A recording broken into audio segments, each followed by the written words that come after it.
घरातील किचनमध्ये देवघर का नसावे? श्री स्वामी समर्थ. देवघरासाठी ईशान्य दिशा सर्वोत्तम मानली जाते. देवघर आणि स्वयंपाकघर हे कधीही एकत्र नसावे.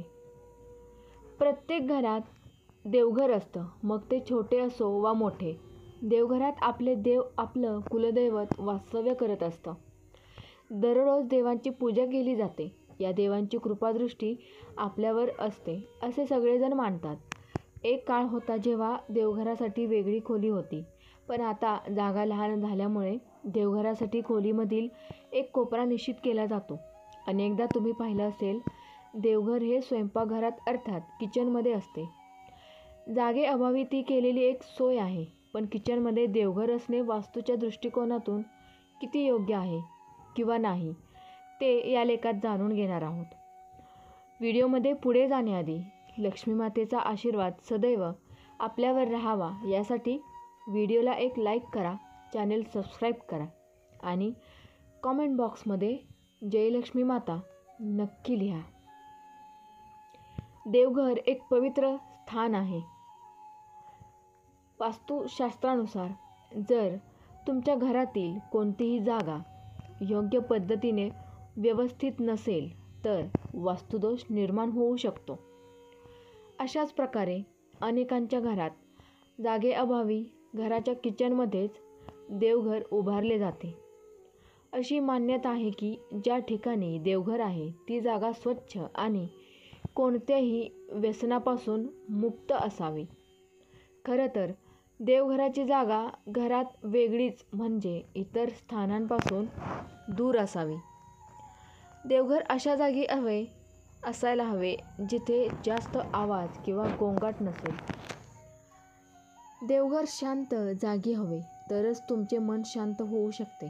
तुम्हाला माहीत असेलच, जेव्हा आपले मन अस्थिर असते तेव्हा आपण शांत जागेचा शोध घेतो. अशाच परिस्थितीत देवघर खूप महत्त्वाचे आहे.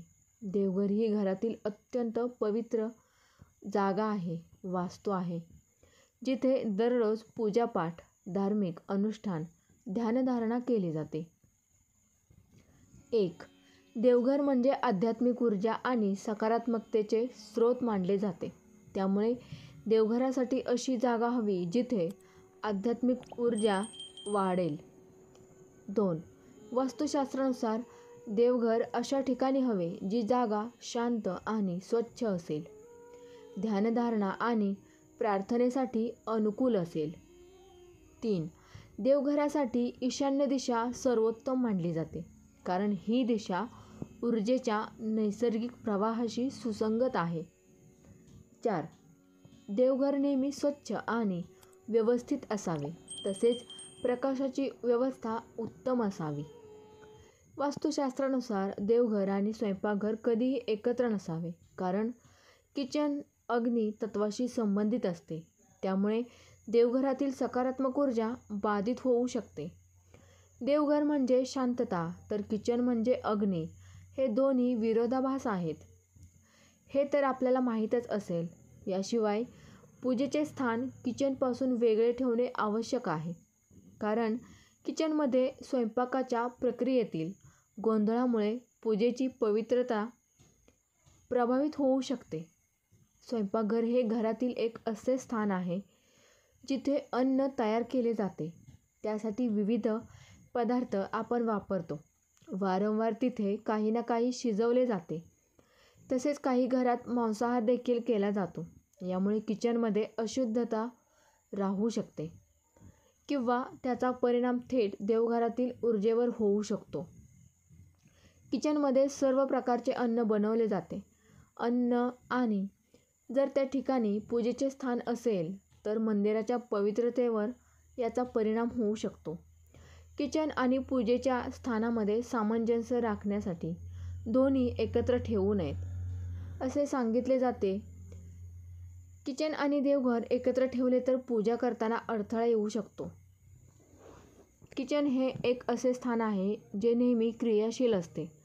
तिथे काही ना काही सुरू असते, तर पूजा करताना शांत वातावरणाची आवश्यकता असते.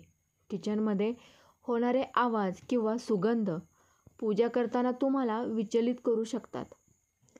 वास्तुशास्त्रानुसार किचनमध्ये ऊर्जेचा प्रवाह गतिशील असतो आणि तिथे सतत हालचाल होत असते. देवघरासाठी महत्त्वपूर्ण असणारी शांतता आणि सकारात्मक ऊर्जा त्यामुळे बाधित होऊ शकते.